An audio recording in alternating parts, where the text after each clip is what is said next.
Shalom, everyone. In fact, Shabbat Shalom, everyone. This is Amir. I'm with my grand doggy. Anyway, I wanted to give you a short update on three things that I guess happened in the last couple days. I guess somebody wants attention here. I'm sorry.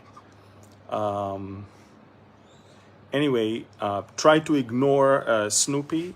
Snoopy, תרדי למטה. תרדי למטה. Speak. Yeah. Okay. Anyway, so I'll wait a few more seconds for you guys to connect, and then we're gonna talk about some heavy stuff. Okay. So again, this one I wish you could share with as many people as you can. Snoopy, come. Okay.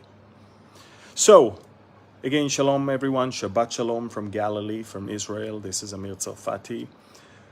I wanted to talk about three things, okay? Three things, super important. First of all, both Finland and Sweden just announced that they intend to apply for full membership in NATO. Now, Finland, as you know, is bordering with Russia. The exact reason Russia did not want Ukraine to be a member of NATO is the reason why Russia is not going to agree for Finland to be a member of NATO. But Finland is, of course, a member of the European Union, and so it's a little different. However, Russia made it very clear, very, very clear, that this will not go unnoticed, and it is actually saying that it will have, guys, it will have, they call it symmetrical response, which means there has, what basically they say is this is a threat and they need to expect retaliation. Now, I'm sure that for all those years, Sweden and Finland were not part of NATO. It's because they knew it will upset Russia, and because they knew they're not interested in having NATO's presence in their soil. Because in a way, once you do that, you're no longer sovereign. You have foreign soldiers in your territory as well. However, Russia made it clear that if the two countries, the two Scandinavian countries will join NATO, it will, or it can escalate to nuclear war, nuclear change.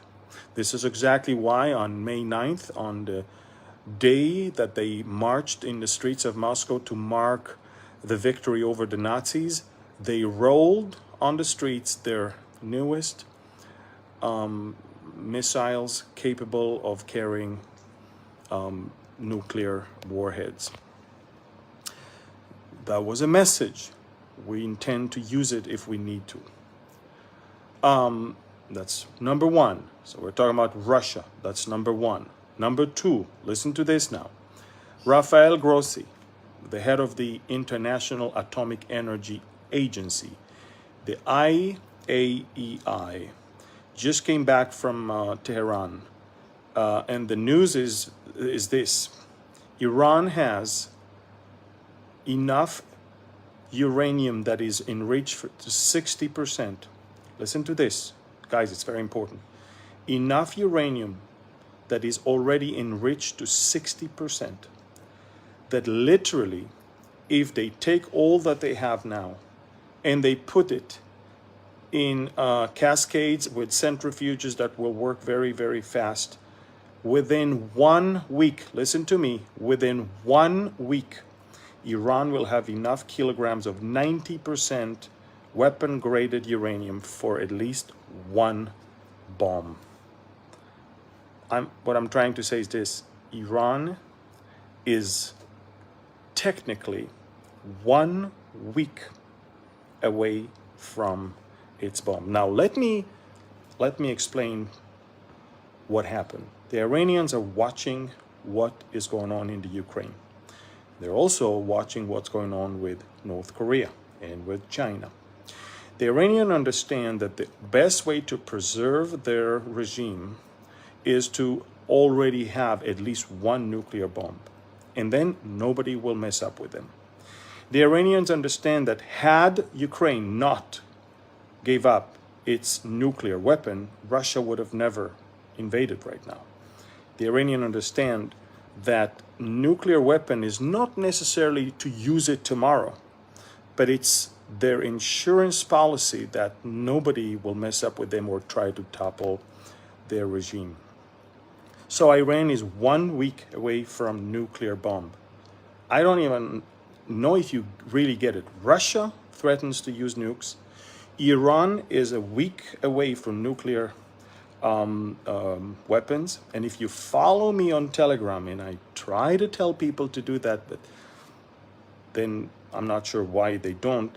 If you try to, I just reported also that the new president of South Korea just said that there are many indications that North Korea is about to perform another nuclear test. My point is this: the world moved to a new level, a level of, we're not even talking about conventional war anymore. Everybody's waving with nuclear weapon. Everybody wants to test nuclear weapon. Everybody's on the race for nuclear weapon. Nuclear weapon now is the next thing. Now, it doesn't mean that we're talking about a bomb that will destroy half of the world. Tactical nuclear bombs are smaller. They can cause a lot of damage, but they can destroy, I guess, a third of a city or something like that. Not necessarily the whole globe. But the point is, we moved up to a new level of threats all around the world. So it's very important that you know that. North Korea, Iran, Russia, these things are happening right now, and they're happening before our very eyes. So we have to be very, very aware of that. On the other hand, let me tell you, the Palestinian terror is still, all around in the West Bank city of Jenin. Today, there was an operation to apprehend a terrorist whom we believe is responsible for the killing of the journalist a couple days ago, because we have a video of him shooting. So we came to arrest him. An Israeli special forces soldier was killed, and one of the canine dogs that we brought with us was killed as well. But 11 terrorists were wounded, and the wanted terrorist that we came to arrest has been arrested. The Palestinian Authority, of course, did not want Israel to take any part in the investigation of the killing of the terrorists for obvious reasons. They know that once they allow us to also check, things will look different. But it's very interesting because they see that there's a lot of rage in the Palestinian streets, but there is no international rage from governments. There's nothing. In fact, the United Arab Emirates is mourning the death of its leader today. Sheikh Khalifa bin Zayed, 73 years old, died today. And 40 days of mourning were declared in the United Arab Emirates. And Israel immediately offered condolences to the Emirati people. We see for the first time Saudi investment fund investing in Israel. Saudi money officially invested in Israel. So the efforts of the Palestinians to somehow create an isolation of Israel and all of that is not working. This is why they're so angry.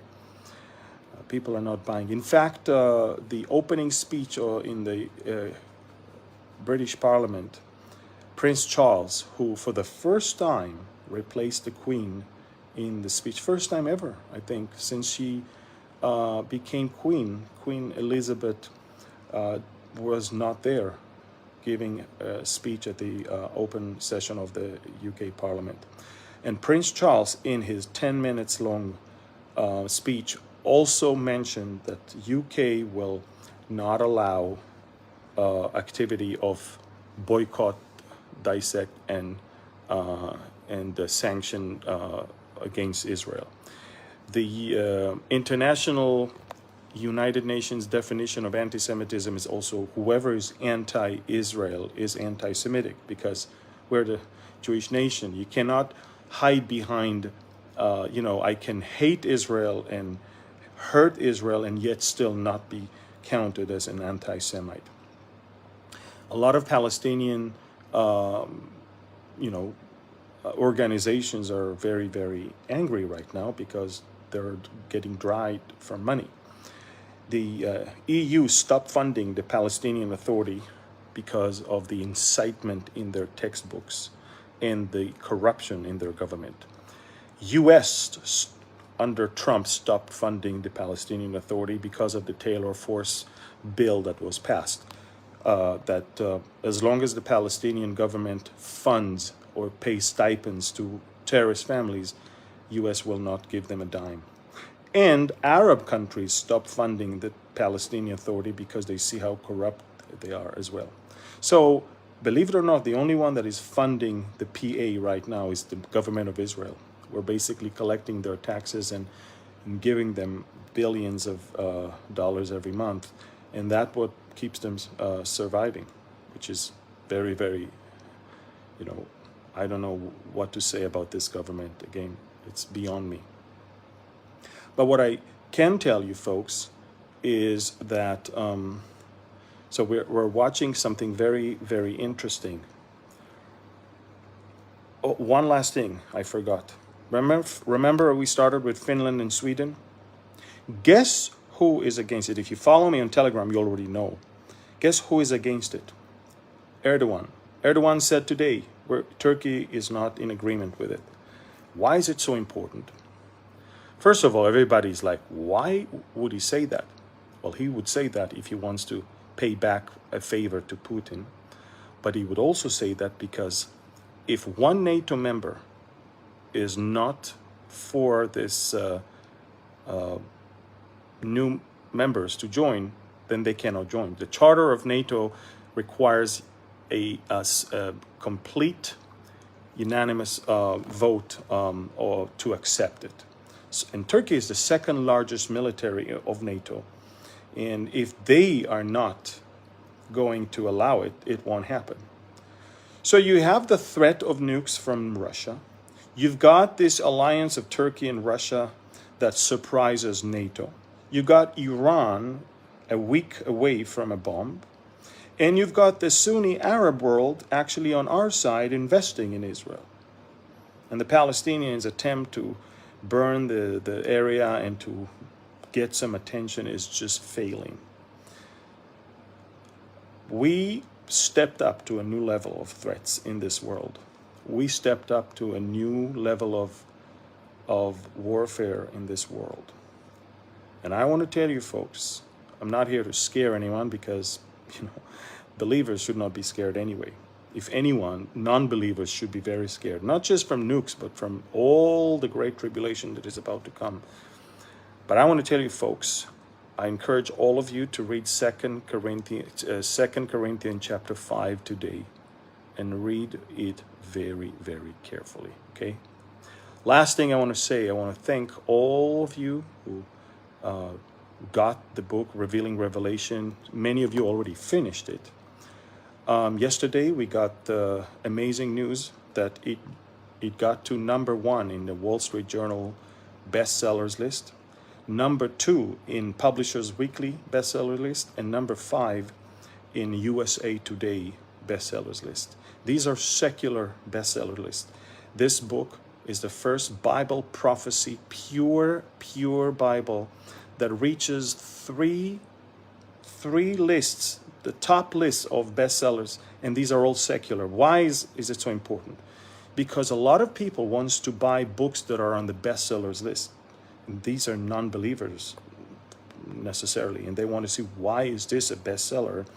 This is exactly why we wanted many people to pre-order, because that what made it into that list. And now tons of people will get it, trying to understand, why is it a bestseller? So that was the tactic behind it, and I hope you understand it. Many people are writing us, calling us, or posting on social media that this book finally sealed it for them, in the understanding of Revelation, the understanding of pre-tribulation rapture, and all of these things. I want to thank you for getting it. If you haven't gotten it yet, you can get it on Amazon, or you can go to Target, Walmart, or even to Hobby Lobby, and you'll find those books there. Again, new era has begun where nuclear war is now on the table. I want to encourage all of you to follow the Lord, to be in the Word, and to remember to read 2 Corinthians chapter 5. Again, thank you.